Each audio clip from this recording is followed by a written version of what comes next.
Okay, and we are back with the wrestling report for part two. I had to check my notes and get back to this next video.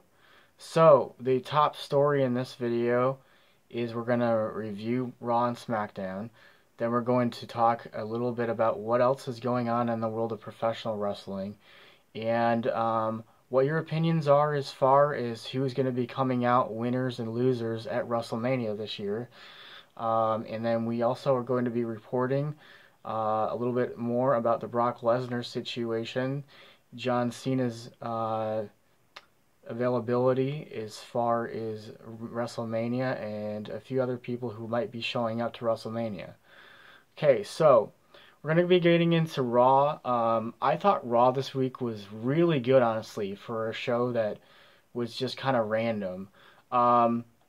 What I really enjoyed about it was great matches. I loved the segment between Ronda Rousey, Becky Lynch, and Charlotte Flair at the end of the show when they basically just went after each other and kicked ass, basically. They just beat up themselves, they beat up the security guards, they beat up the police officers. They were handcuffed and thrown in squad cars. Ronda Rousey stole a cop car and smashed it into another car, which this segment was just amazing and funny as hell. It was just perfect for ongoing towards WrestleMania. Raw was a great show. We really saw a lot of chaotic stuff. Rollins got revenge on Lesnar for attacking him over a few weeks ago. He hit the stomp on Lesnar. He countered the F5. It was a great segment. Kurt Angle fought a tough battle. We saw Rey Mysterio versus Baron Corbin, which was a good match. We saw all the competitors from the Andre the Giant Battle Royal on Sunday compete and basically beat up each other. It was just a great segment again. We saw a solid tag team match. We had the announcement by Stephanie McMahon. We had actually Stephanie McMahon on the show, which we haven't had that in who knows at this point. Probably months, honestly, I'd say. That was that segment was great because she basically said, okay, well, both women's championships are on the line at WrestleMania, which means whoever wins this match, you're going to be a double champion. I think that's actually a great thing going forward for WrestleMania. You build that rivalry, winner take all. I think, in my opinion, Becky Lynch will be winning that match and going on, and probably Ronda will be, faded out for her to have time off. Overall, I can't complain. I thought Raw was a solid 8. So we'll move on to SmackDown. SmackDown was a fairly decent show, actually. I was really impressed. Again, we get Becky Lynch coming out after she steals the squad car off of Raw, and she drives it to SmackDown, which was just this great, great segment, honestly. Also, the segment where the Kevin Owens show with Randy Orton and AJ Styles going back and forth was just hilarious and great. Again, great segment going into WrestleMania. The Miz has a handicap match, which he ends up winning. Actually, he beats all the members of Sanity, which I thought was kind of interesting. The segment as far as matches go. Matches I thought were really decent. We had an 18 tag team match, which I've never seen that before. That was really interesting, honestly. And Asuka basically ends up winning the match, which was really cool. I liked the segment where Shane McMahon came out and was talking trash, basically about The Miz. That was kind of funny. Overall, SmackDown, I think, probably again a 7.5. It was really good. So with that, that's your Raw and SmackDown reviews. I thought both shows were really, really awesome and great. And so, announcements, there have been a few matches added to WrestleMania.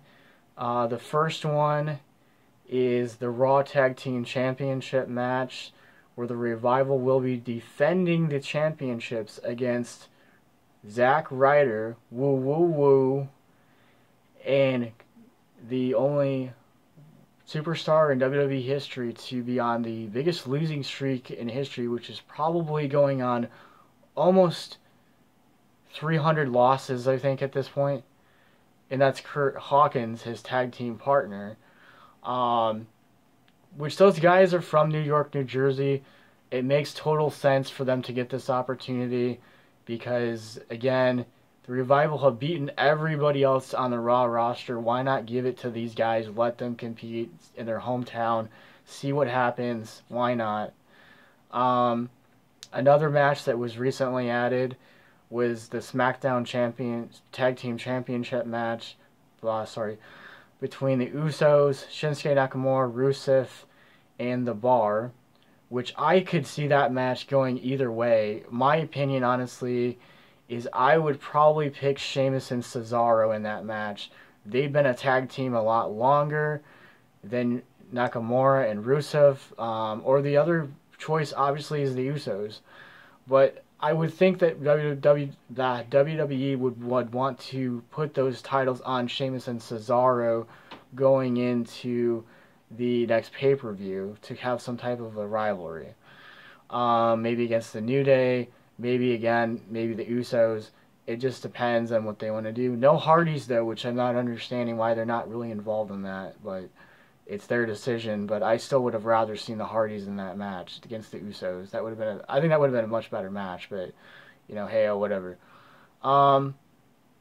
So, with that, there are some rumors going around that we could see the return of Bray Wyatt at WrestleMania. Kane is another person who's been seriously talked about coming back. The Undertaker, like I said earlier in the video before, he could end up showing up and doing something for the company. We don't know at this point in time. Also, Rey Mysterio has a injury on his ankle. They're evaluating the situation. And we don't know whether or not Rey is going to be healthy enough to be able to compete. The subs for the United States Championship match with Samoa Joe, if Rey cannot perform, would be 3 wrestlers in mind.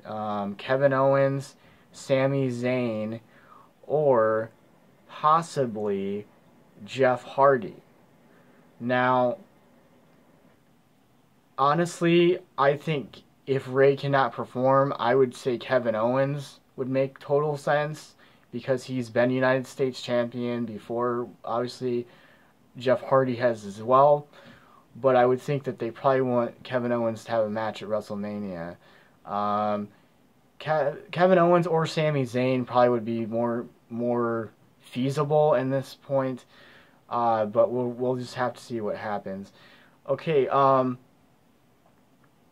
now, these guys from SNL have officially signed their contracts to compete in this Andre the Giant Battle Royal, so they are competing in the match. So that was announced too. With that also, we also have breaking news that Brock Lesnar, as of August 1st, ladies and gentlemen, he will be in a UFC fight. So what has to happen now is either Lesnar is going to lose on Sunday and then wait out his contract until August 1st so he can compete in the UFC against their champion. It's pretty much noticed that the president of UFC has full interest in bringing Lesnar back. They want him back. I don't see Lesnar competing in another pay-per-view going forward, in my honest opinion, because why would he risk his health, wanting to go back to UFC? So that's my thing. I think that he will be going to the UFC. Probably by August, well, probably before August, honestly. Probably 2 weeks before August, I would imagine. He probably would be officially a fighter for them. So with that, that's basically the breaking news for WWE. Now we're going to get into Impact. United We Stand. I think it's going to be an amazing event. You have great matches booked. And Rob Van Dam, ladies and gentlemen, has officially signed with Impact Wrestling. He is on their roster. He will be at all their pay-per-views and tapings from now on past this pay-per-view. So, what does that mean for Sabu? Probably part-time he might be involved in some of the pay-per-views. We don't exactly know right now, but we're just going to go with that.